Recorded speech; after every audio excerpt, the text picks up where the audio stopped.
باللہ من الشیطان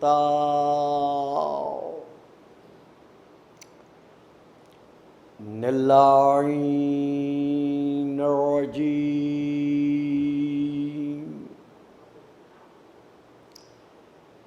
بسم اللہ الرحمن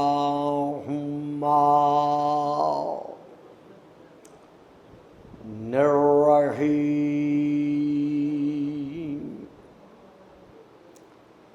الحمد للہ الذی جعل لیلۃ القدر خیرا من الف شہر والشکر للہ الذی جعلنا من اہل لیلۃ القدر والصلاۃ والسلام علی معدن فیوضات لیلۃ القدر محمد المبعوث صلوات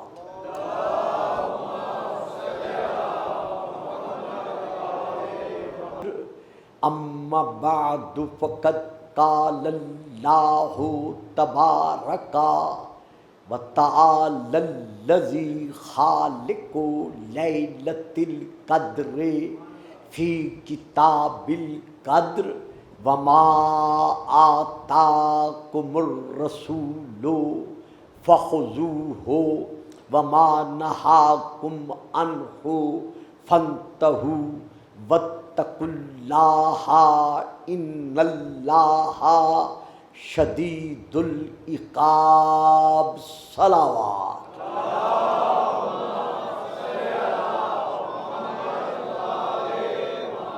سب سے پہلے میں دعا گو ہوں کہ خلاق عالم ہمارے ملک پاکستان کے تمام تر باسیوں کو اور عالم اسلام کے تمام تر صاحبان اسلام کو اور اس دھرتی کے سینے پر رہنے والی تمام تر عالم انسانیت کو خدا ذکر محمد و آل محمد کے صدقے میں اس کرونا وبا سے امان اور نجات عطا فرمائے۔ اسی طرح ہمارا ملک پاکستان جو داخلی اور خارجی انتشارات کا شکار بنایا جا رہا ہے، خدا رحمت للعالمین اور ان کے گھرانہ رحمت کے صدقے میں ہمارے ملک کو تا ظہور القائم علیہ السلام قائم و دائم رکھے۔ صاحبان علم و معرفت و محبت و مودت، میں نے اس وقت آپ کے سامنے سورہ نمبر 59 کی، سورہ نمبر 59 کی آیت نمبر 7 کی تلاوت کا شرف حاصل کیا ہے، جس میں اس لا الہ الا اللہ نے اپنی زبان بے زبانی کے ساتھ ہمیں حکم بخشا ہے کہ جو میرا بھیجا ہوا رسول تمہیں دے وہ لو، وما آتاکم الرسول فخذوہ، جو تمہیں میرا بھیجا ہوا رسول فیصلہ دے وہ لو، اور جس سے وہ تمہیں روک دے اس سے تم رک جاؤ۔ واتقوا اللہ ان اللہ شدید العقاب، اور خبردار میرے رسول کے کسی فیصلے پر قدم مخالفت نہ اٹھانا، اگر کسی نے اٹھا لیا تو پھر یاد رکھو اللہ جہاں رحمان ہے، رحیم ہے، ستار ہے، غفار ہے، وہاں اللہ اپنے محبوب کے باغیوں کے لیے جبار بھی ہے، قہار بھی ہے۔ ان اللہ شدید العقاب، اللہ سخت گرفت میں لینے والا ہے۔ یہیں ایک اور آیت میں عرض کر رہا ہوں، سورہ الاحزاب کی، سورہ نمبر 33 کی، جس میں اللہ ارشاد فرما رہا ہے اسی ضمن میں کہ یاد رکھو وما کان لمؤمن ولا مؤمنۃ اذا قضى اللہ ورسولہ امرا ان یکون لہم الخیارۃ ومن یعص اللہ ورسولہ فقد ضل ضلالا مبینا۔ کسی مومن مرد کو اور کسی مومنہ عورت کو، یعنی کسی مسلمان مرد کو اور کسی مسلمان عورت کو تا قیام قیامت یہ حق حاصل نہیں ہے کہ وہ میرے حبیب کے فیصلے کو سننے کے بعد اسے رد کرتے ہوئے اس کے فیصلے پر اپنا فیصلہ مسلط کرے۔ کیا مقام عظمت مصطفیٰ ہے، اور کس طرح اللہ درس اطاعت رسول دے رہا ہے۔ چلو اس کا ترجمہ کرنے سے پہلے میں یہاں ایک اور آیت پڑھ دیتا ہوں۔ کیا مقام اطاعت رسول ہے کہ خدا ارشاد فرما رہا ہے وَمَن يُطِعِ الرَّسُولَ فَقَدْ أَطَاعَ اللَّهَ، کہ جس نے رسول کی اطاعت کی۔ دیکھیے، اندازہ لگائیے کہ مقام اطاعت رسول اللہ کے نزدیک کس قدر مقام رکھتا ہے کہ خدا فرما رہا ہے مَن يُطِعِ الرَّسُولَ فقد اطاع اللہ، جس نے رسول کی اطاعت کی اس نے اللہ کی اطاعت کی۔ تو پھر ماننا پڑے گا نا کہ جس نے رسول کے حق میں بغاوت کی۔ درود پڑھیے گا، صلوات۔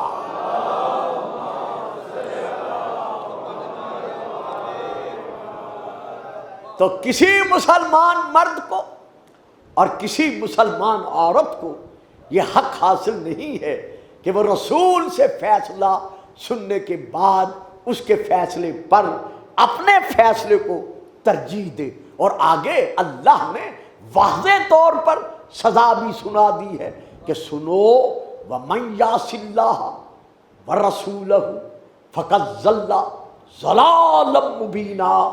ہر وہ شخص جو اللہ اور اللہ کے رسول کی نافرمانی کرے گا وہ بے شک زندگی میں 1000 مرتبہ کروڑ مرتبہ روزانہ اہدنا الصراط المستقیم پڑھتا رہے، میں اللہ اعلان کر رہا ہوں فقط ضل ضلالا مبینا، میرے محمد کے حق میں نافرمانی کرنے والا یہاں بھی گمراہ ہے اور کھلم کھلا گمراہ ہے۔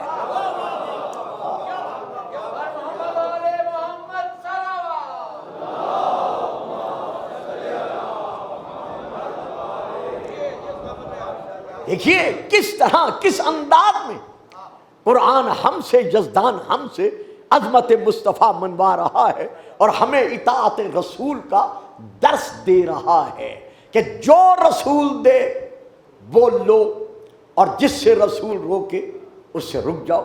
آج کل آپ بھی دیکھ رہے ہیں اور میری نظر بھی کبھی کبھی پڑ جاتی ہے، اتنا وقت تو نہیں ہوتا، سوشل میڈیا پر اکثر صاحبان ذکر و فکر جب رسول پاک کا نام لیتے ہیں تو صرف اتنا کہہ دیتے ہیں محمد صلی اللہ علیہ وسلم، یا جب کہیں کسی جگہ پر درود پڑھا جا رہا ہے تو آج درود میں یہی کہا جا رہا ہے کچھ صاحبان ذکر و فکر کی طرف سے کہ اللہم صلی علی محمد، یہاں آ کر وہ اپنے درود کو روک لیتے ہیں، اور جب روک لیتے ہیں تو دلیل کیا دیتے ہیں؟ دلیل یہ دیتے ہیں کہ جب اللہ کا فیصلہ ہے کہ ما کان محمد ابا احد من رجالکم ولکن رسول اللہ و خاتم النبیین، کہ میرا محمد تمہارے مردوں میں سے کسی کا باپ نہیں ہے بلکہ وہ اللہ کا رسول ہے اور وہ خاتم النبیین ہے۔ جب محمد کسی کا باپ ہی نہیں تو پھر اس کی آل کہاں سے آ گئی؟ جب محمد کا اللہ کا فیصلہ ہے کہ میرا محمد تمہارے مردوں میں سے کسی کا باپ نہیں ہے، تو جب اللہ کے فیصلے کے مطابق محمد صلی اللہ علیہ وآلہ وسلم، یہ صلی اللہ علیہ وسلم میں نے کہا ہے کہ جب محمد صلی اللہ علیہ وآلہ وسلم امت کے کسی فرد کے باپ ہی نہیں ہے تو پھر ان کی اولاد کہاں سے آ گئی، ان کی آل کہاں سے آ گئی جو ان پر درود پڑھا جا رہا ہے؟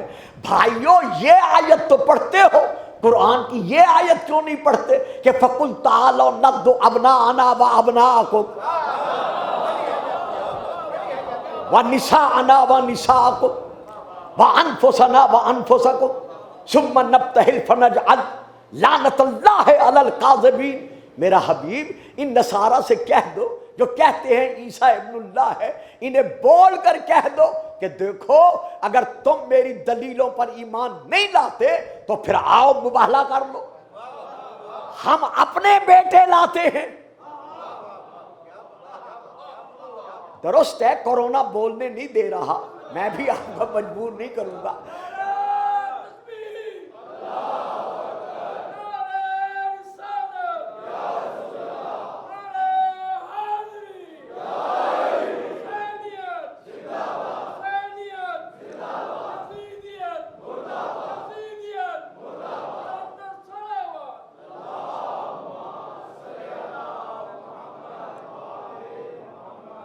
فَقُلْ تَعَالَوْا نَدْعُ أَبْنَاءَنَا وَأَبْنَاءَكُمْ، ان سے کہہ دو نصارہ سے کہ ہم اپنے بیٹے لاتے ہیں۔ نہیں میں چپ کر گیا، ہم اپنے بیٹے لاتے ہیں، تم اپنے بیٹے لاؤ۔ قول موجود ہے، یعنی رسول خود اعلان نہیں کر رہے بلکہ اللہ اعلان کروا رہا ہے۔ اگر محمد کے بیٹے ہیں ہی نہیں، آل ہے ہی نہیں، تو اللہ کو کہاں لے جاؤ گے؟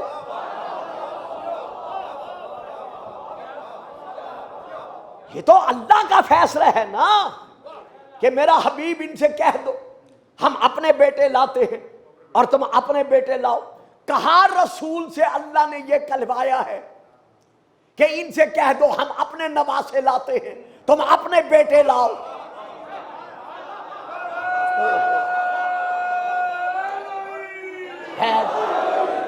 دکھا دیں، کہیں دکھا دیں۔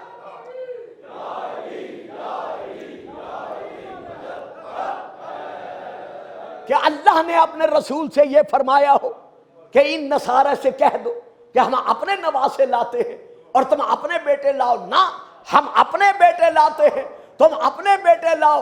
اب اگر کوئی حسنین، شریفین، کریمین، نیرین، شمسین، قمرین فرزند رسول تسلیم نہیں کرے گا تو پھر مجھے کہنا پڑے گا کہ اللہ کے حکم سے یہ اس صادق رسول نے اعلان کیا ہے جسے کافر بھی صادق مانتے رہے۔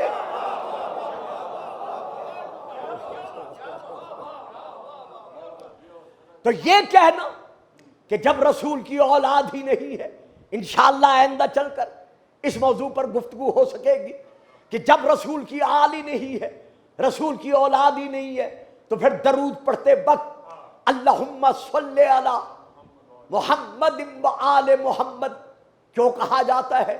یہ ہے ایک اعتراض۔ دوسرا اعتراض سوشل میڈیا پر جو میں نے دیکھا ہے وہ یہ ہے کہ جب آیت میں اللہ نے النبی کہہ کر درود کو روک دیا ہے نبی پر، تو پھر آل کا ذکر درود میں کیوں کیا جاتا ہے؟ سورہ الاحزاب کی یہ آیت ہے، ان اللہ و ملائکتہ یصلون علی النبی یا ایھا الذین آمنوا صلوا علیہ وسلموا تسلیما۔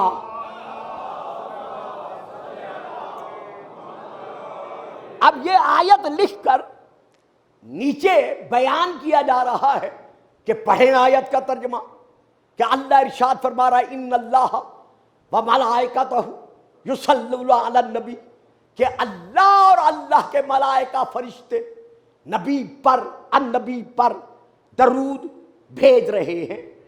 اے ایمان والو تم بھی، اب اس میں ضمیر واحد کی ہے، یا ایھا الذین آمنوا صلو، تم بھی درود بھیجو علیہ، ضمیر واحد کی ہے جو پلٹ رہی ہے رسول کی طرف کہ اس رسول پر، وَيُسَلِّمُوا تسلیما، اور اس کا حکم تسلیم کرو۔ تو جب آیت میں حکم ہی نبی پر درود بھیجنے کا ہے، کمال ہے آپ کی خاموشی، اور خاص طور پر سامنے والوں کی۔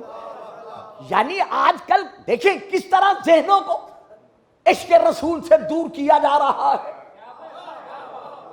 کس طرح آل محمد سے دور رکھنے کی کیسی کیسی باریکیوں کے ساتھ کوشش کی جا رہی ہے، لیکن اللہ وعدہ کر چکا ہے کہ جب تک کتاب رہے گی، ثم اورثنا الکتاب الذی اصطفینا من عبادنا، ہم نے اپنے بندوں میں سے جنہیں کتاب کا وارث بنایا ہے وہ رہیں گے۔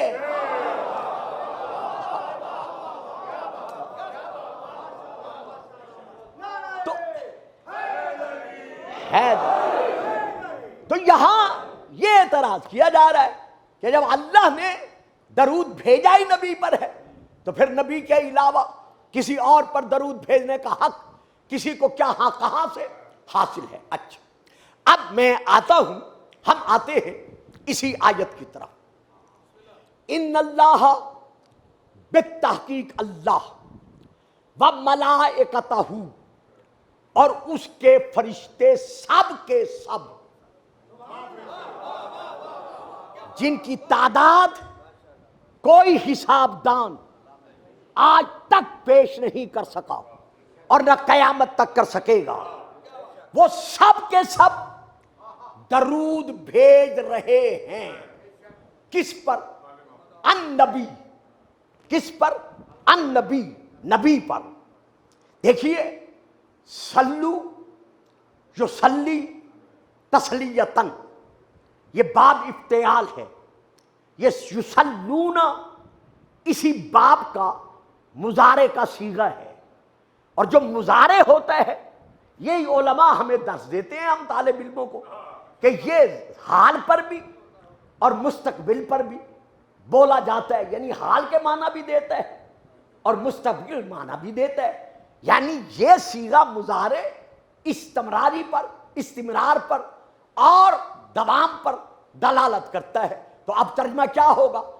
اللہ اور اس کے تمام فرشتے درود بھیج رہے ہیں اور بھیجتے رہیں گے۔ ہاں، بھیجتے رہیں گے۔ کس پر؟ علی النبی، صرف میں نبی نہیں کہوں گا شاہ جی ترجمے میں، النبی پر، کیونکہ اسی پہ مجھے بولنا ہے اور مجھے اسی پر ہی کچھ عرض کرنا ہے کہ وہ درود بھیج رہے ہیں اور بھیجتے رہیں گے، نبی پر نہیں، النبی پر۔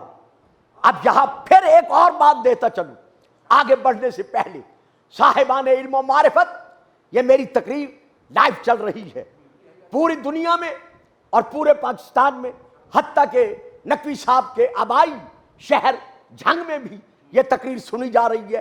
تو یہاں اللہ نے یہ نہیں کہا کہ یا ایھا الذین آمنوا صلو، آگے کیا ہے؟ علیہ، یعنی اس پر درود بھیجو، تو یصلون علی النبی ہے، یصلون علی احمد نہیں۔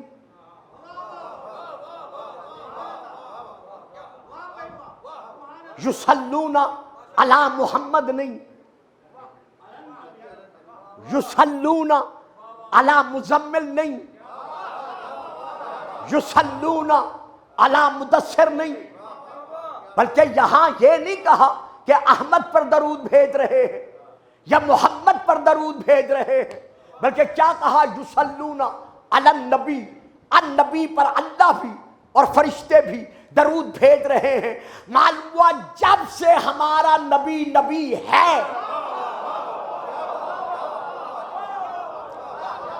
واہ، یہی کرونا کے ڈر کے سائے میں بھی رہیں اور درود بھی پڑھتے جائیں، صلوات۔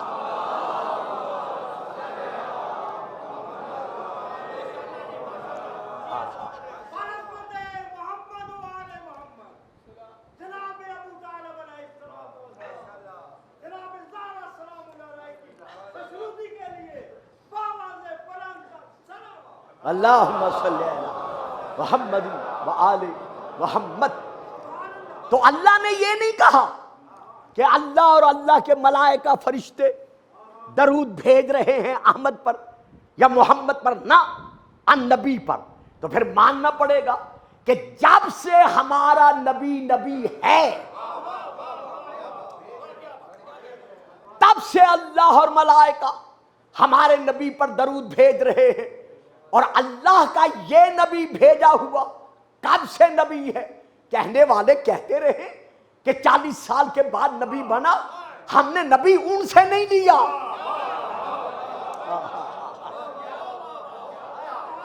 ہم نے تو فیصلہ لینا ہے رسول کا کہ جو تمہیں رسول دے وہ لو، اور جس سے رسول روکے اس سے رک جاؤ۔ تو رسول کا فیصلہ کیا ہے؟ اب ہماری عظیم لائبریری ہے، یہاں میں 2-4 کتابوں کے نام لے رہا ہوں۔ پہلی کتاب کا نام ہے، یہ مکتب تشیع کی کتابیں ہیں، پہلی کتاب کا نام ہے تفسیر منہج الصادقین، فارسی میں ہے۔ دوسری تفسیر کا نام ہے تفسیر قمی، عربی میں ہے۔ تیسری تفسیر کا نام ہے تفسیر صافی، عربی میں ہے۔ چوتھی کتاب کا نام ہے ادب فنائے مقربان، جلد نمبر 2، یہ فارسی میں ہے۔ اتنا ٹائم نہیں ہے کہ میں زیادہ کتب کے حوالے دوں، میں ان تمام کتب سے لے کے پڑھ رہا ہوں، اور میں اس بات پر آپ سے گزارش کروں گا کہ جنہوں نے تصدیق کرنی ہو وہ علامہ صاحب کی لائبریری دیکھ لیں۔ ان تمام کتب میں حوالہ جات کے ساتھ رسول پاک کی یہ حدیث موجود ہے کہ کنت نبیم وآدم بین الماء والطین، میں یہاں آ کے نبی نہیں بنا۔ آپ چپ رہیں گے، درود نہیں پڑھیں گے رسول کی ذات پر، مہربانی۔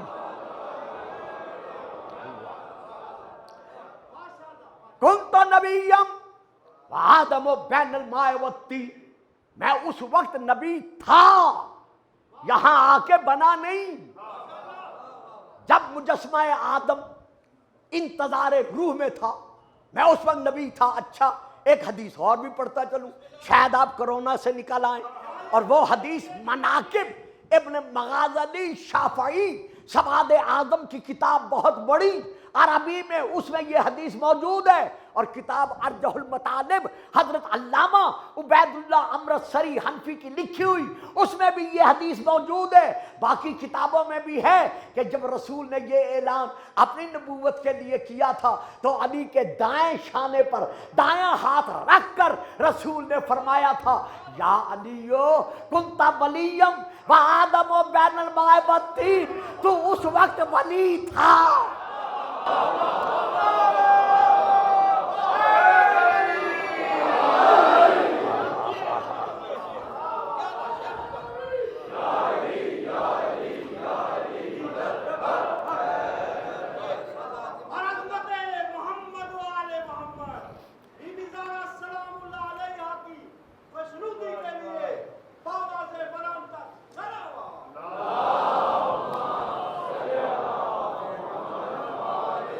اب تو بڑی اچھی بات ہے، پہلے تو کہہ دیتا نا فلاں نے نعرہ نہیں لگایا، فلاں نے درود نہیں پڑھا، اب تو پتہ ہی نہیں چلتا کہ کون درود پڑھ رہا ہے کون نہیں پڑھ رہا۔ بآواز بلند صلوات۔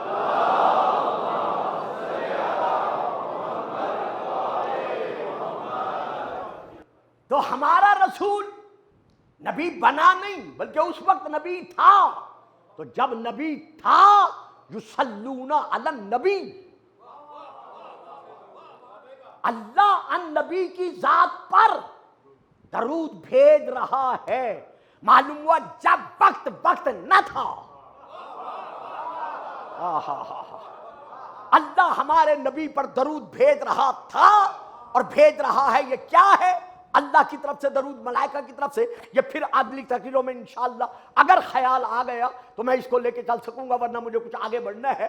اب میں آتا ہوں سوال کے جواب کی طرف کہ جب اللہ نے آیت میں صرف نبی کی ذات، بابا جی بڑی مہربانی آپ کی، جب اللہ نے صرف نبی کی ذات پر النبی کہہ کر درود بھیجا ہے تو پھر رسول کی آل پر، رسول کی اولاد پر، رسول کی اہل بیت پر درود کیوں بھیجا جا رہا ہے؟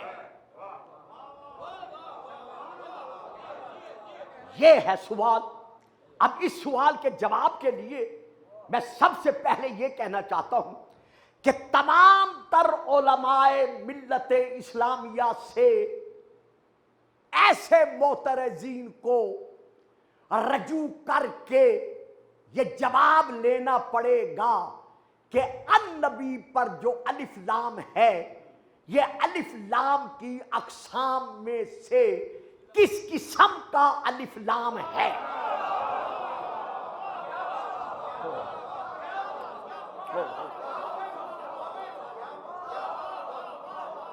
تاکہ یہ مسئلہ ہمیشہ ہمیشہ کے لیے ہر صاحب فکر کے لیے حل ہو سکے.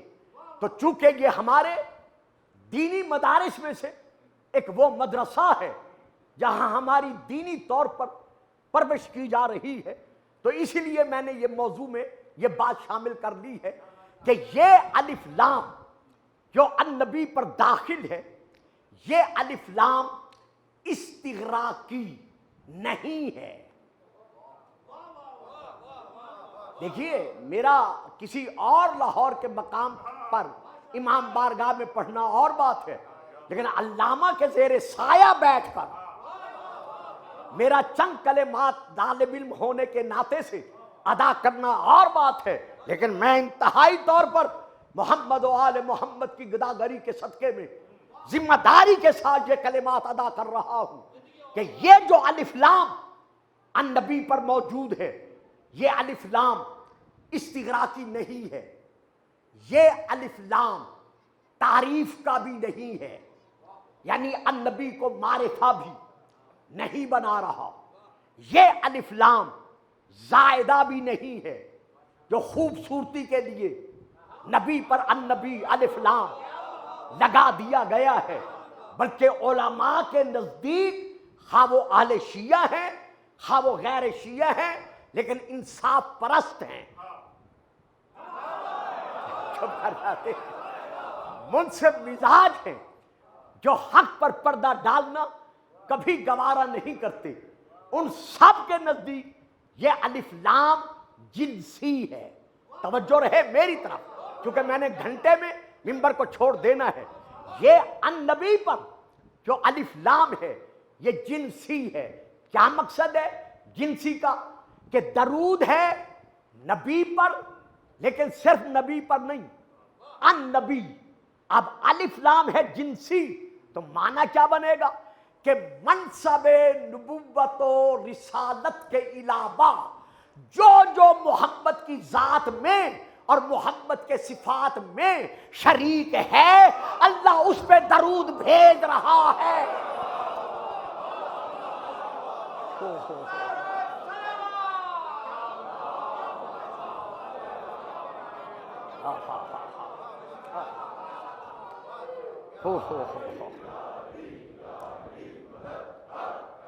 چلو جی ایک آہستہ آہستہ نعرہ اور بھی لگا دیں، آپ کی بڑی مہربانی.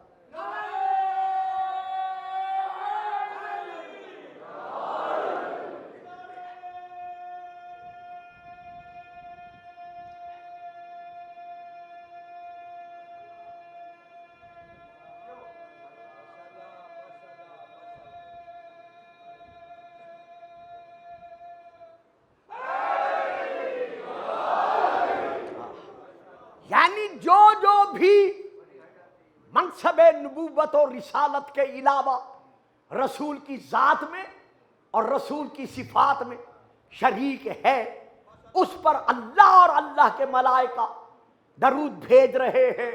اور بھیجتے رہیں گے، اور اے صاحبان ایمان تم بھی ان سب پر، یعنی نبی پر اور ان پر جو نبی کی ذات و صفات میں شریک ہیں، ان سب پر درود بھیجتے رہو۔ اب تلاش کرنا پڑے گا کہ نبی کی ذات و صفات میں کون کون شریک ہیں۔ اگر ساری امت شریک ہوتی تو میدان مباہلہ میں صرف ان کو کیوں لے جاتے؟ اس مسئلے کو سمجھنے کے لیے ہمیں دیکھنا پڑے گا آیات قرآنیہ اور احادیث نبویہ کے ساتھ ساتھ حدیث قصہ کو۔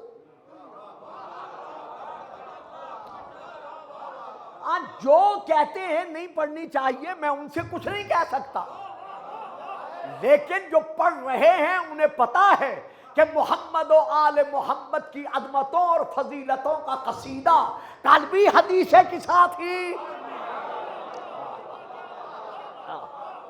اور آج بھی حدیث قصہ ہے۔ تو میں اس کو شروع سے تو خیر نہیں لے سکتا، نہ اس پہ میں بول رہا ہوں، میں وہ کلمات لے رہا ہوں جس میں سیدہ فرما رہی ہے فَلَمَّا اكْتَمَلْنَا جَمِيعًا تحت الکساء، جب ہم کساء کے نیچے، چادر کے نیچے مکمل ہو گئے،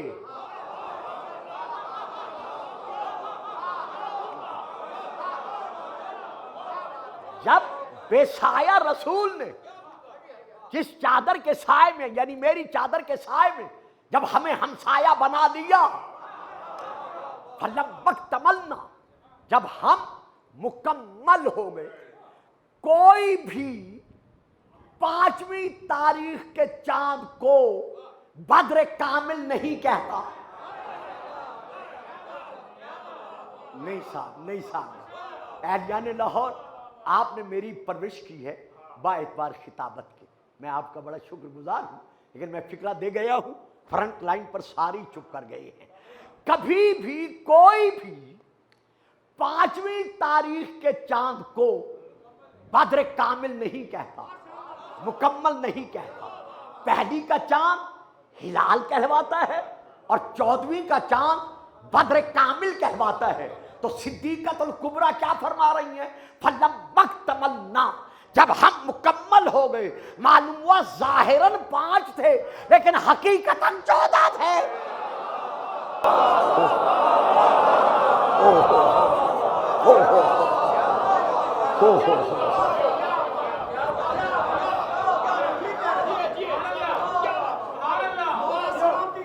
بڑی مہربانی، درود پڑھیے گا، صلوات۔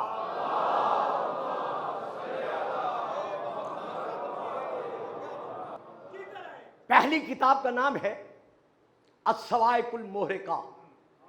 چونکہ صرف 15 منٹ باقی رہ گئے ہیں، میں باقی کتابوں کے حوالوں سے اعتراض کروں گا اور اسی کتاب کے حوالہ جات پر اکتفا کروں گا۔ اس کتاب کا، جس کا میں نے نام لیا ہے علامہ احمد بن حجر مکی کی، یہ کتاب ہے عربی میں، ویسے اس کا اردو میں ترجمہ بھی موجود ہے۔ صفحہ نمبر ہے 175، 175۔ اس میں وہ لکھتے ہیں آیت ان اللہ و ملائکتہ، یہ لکھ کر نیچے لکھتے ہیں کہ حضرت کعب بن اجزا رضی اللہ تعالی عنہما نے رسول سے یہ عرض کیا۔ کب؟ جب یہ آیت نازل ہوئی۔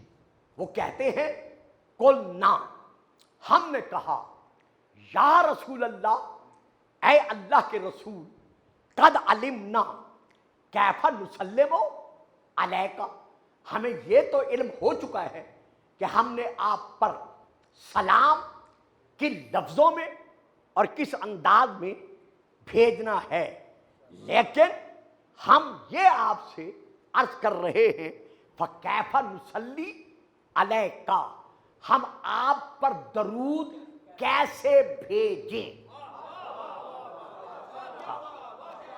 اب یہاں کیا کروں، مجبور ہوں خطابت کے اعتبار سے، اس دروازے کی گداگری کا صدقہ ہے زبان پر بات آ جاتی ہے، کہتا ہوں یہ بھی سنا دوں، یہ بھی کہہ دوں، حالانکہ وقت نہیں کہنے دیتا۔ تو یہاں ہے صحابی عرض کر رہے ہیں قلنا، یعنی ایک نے نہیں کہا، ہم نے کہا۔ اچھا پھر آگے نصلی ہے کہ آپ پر پھر ہم آپ پر درود کیسے بھیجیں۔ اب کتاب بھی موجود ہے، رسول بھی موجود ہے، آپ بھی موجود ہیں، اور پڑھنے والا پڑھ کے موجود ہے۔ اب میں آگے کہنا نہیں چاہتا تھا، مجھے اب کہنا پڑ گیا۔ کتاب بھی موجود ہے جس میں آیت ہے، رسول بھی موجود ہے جس پر کتاب نازل ہوئی ہے۔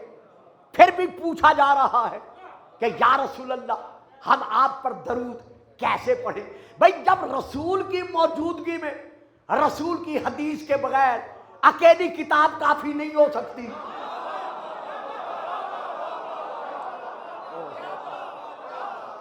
تو یہ کہا جا رہا ہے نا کہ کیف نصلی، یا رسول اللہ ہم آپ پر درود کیسے بھیجیں؟ تو جب رسول کے ہوتے ہوئے کتاب اکیلی کافی نہیں ہو سکتی، بلکہ حدیث رسول کتاب کے معانی کو اور کتاب کے تمام تر مقاصد کو تسلیم کروا رہی ہے۔ اب ایک آیت اور پڑھتا ہوں، وہ آیت پڑھ کے پھر میں سمیٹتا ہوں۔ وہ آیت کیا ہے؟ ھدی للمتقین، یہ قرآن متقین کے لیے مرکز ہدایت ہے۔ یہ کیا ہے آیت؟ اب آیت کے ساتھ ساتھ حدیث بھی ہے۔ وہ حدیث کیا ہے؟ علی مع القرآن والقرآن مع علی، جب تک علی کے دروازے پر نہیں آؤ گے علم سے خالی رہو گے۔ یہ صفحہ نمبر 176 ہے، سطر نمبر ہے 608۔ یہ وہاں وہی الصواعق المحرقہ، اس میں یہ ہے لا تصلوا علی الصلاۃ البترا، خبردار تم مجھ پر ابتر درود مت بھیجو، تم مجھ پر ناقص اور نامکمل درود مت بھیجو، ان میں سے نہ بنو جو مجھے ابتر کہتے تھے۔ ہائے ہائے ہائے ہائے ہائے ہائے، تم مجھ پر ناقص درود مت بھیجو۔ صحابہ نے عرض کیا یا رسول اللہ پھر ہم آپ پر درود کیسے بھیجیں؟ کالا صلی، یہ وہاں کے فکرے ہیں جو میں پڑھ رہا ہوں۔ کالا صلی اللہ علیہ وآلہ وسلم، سن لو درود ابتر کیا ہے۔ تقولون اللہم صلی علی محمد وتمسکون، تم میرے نام پر درود بھیج کر رک جاؤ، یہ درود ناقص ہے۔ واہ جی واہ، واہ جی واہ، یہ درود نامکمل ہے۔ اچھا جی یا رسول اللہ پھر وہ مکمل درود کیا ہوگا؟ یہ ہے میرے ہاتھ میں فوٹو کاپی۔ رسول پاک فرماتے ہیں کالا، فرمایا بل قولو، بلکہ تم کہو، کیا کہو؟ اللہم صلی علی محمد وعلی آل محمد۔ جب رسول اپنی آل کو اپنے سے الگ نہیں کرتا تو امت کو یہ حق کس نے بخشا ہے کہ وہ درود پڑھتے وقت رسول کی آل کو رسول سے الگ کرے؟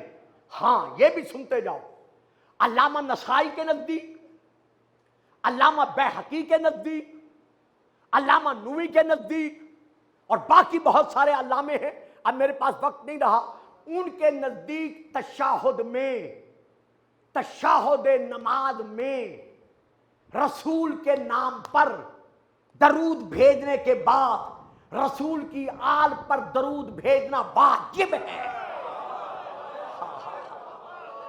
گھنٹہ گزرنے والا ہے، میں نے ایک بھی شیعہ کتاب کا حوالہ نہیں دیا، اور پھر میں حوالہ دے رہا ہوں دیوان شافعی علیہ الرحمہ کا، اور اس کے ساتھ ساتھ یہی الصواعق المحرقہ اور باقی بہت ساری کتابیں کہ حضرت شافعی رحمت اللہ علیہ فرما رہے ہیں یا اہل بیت رسول اللہ حبکم فرض من اللہ فی القرآن انزلہ کفاکم من عظیم القدر انکم من لم یصلی علیکم لا صلاۃ لہ۔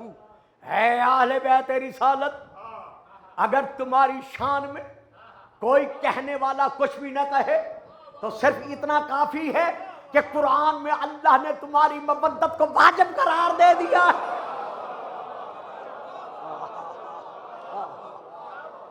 اگر کوئی اپنی نماز میں تم پر درود نہیں بھیجتا تو اللہ اس کی نماز کو قبول ہی نہیں کرتا۔ بس صاحب آج کا فضائل یہی خط۔ اب میں آپ کی طرف رجوع کرنے کے ساتھ ساتھ قبلہ علامہ صاحب کی طرف گزارش کر رہا ہوں۔ قبلہ علامہ صاحب یہ حدیث ہے نا کہ اگر ان قبلت، اگر نماز قبول ہے تو ہر عمل قبول ہے۔ واہ جی واہ، واہ جی واہ، میں پڑھ گیا تو سارے چپ کر گئے ہیں۔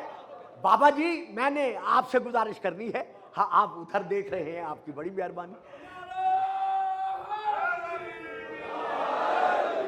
ان قبلت الصلاۃ، اگر نماز قبول کر دی گئی تو پھر جو عمل بجا لاؤ گے وہ تمہارا عمل قبول ہو جائے گا۔ وَإِن رُدَّتْ، اور اگر نماز رد کر دی گئی یعنی قبول نہ کی گئی تو جو عمل بھی بجا لاتے رہو تمہاری نماز کبھی قبول نہیں ہوگی۔ تو اب نماز ہر عمل کی قبولیت کا مخزن ہے، معدن ہے، بنیاد ہے۔ یعنی ہر عمل، روزہ، حج، زکوٰۃ، خیرات، صلہ رحمی، باقی تمام عبادتیں قبول کب ہوں گی؟ جب نماز قبول ہوگی۔ اور نماز قبول کب ہوگی؟ جب درود بر محمد و آل محمد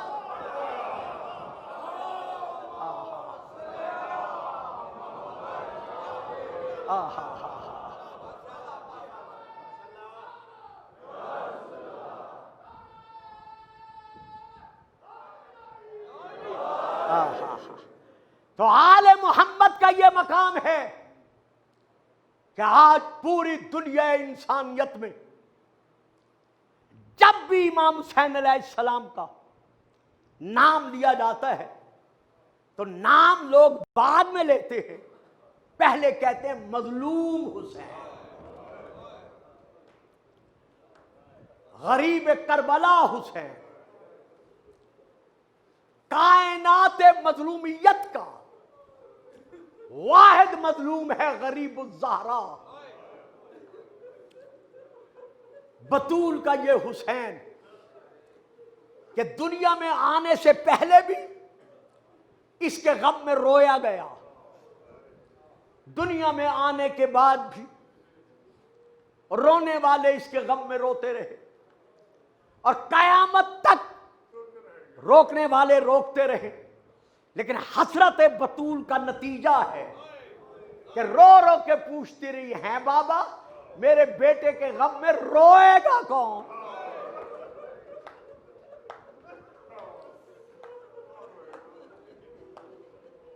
پوری تاریخ گواہ ہے کہ عالم زر میں جو حسین نے وعدہ کیا تھا کہ یا الہ العالمین میں وعدہ کرتا ہوں میں دین اسلام بچانے کے لیے اپنا اکبر دوں گا، اپنا عباس دوں گا، اپنا پورا گھرانہ قربان کروں گا۔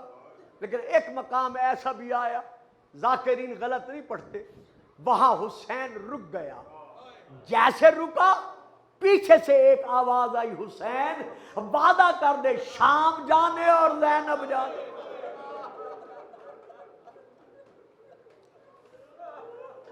تو آنے سے پہلے بھی غم حسین میں رویا گیا، اور اس عالم میں آنے کے بعد بھی غم حسین میں روتے رہے۔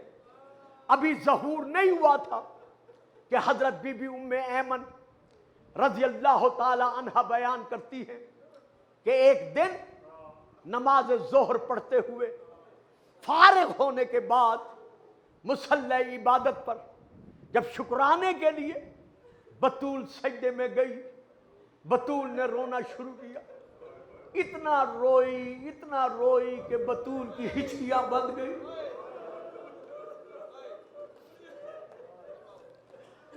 میں نے جا کر بطول کو سنبھالا کہ سیدہ کبھی نہ رونا پڑے، خیر تو ہے؟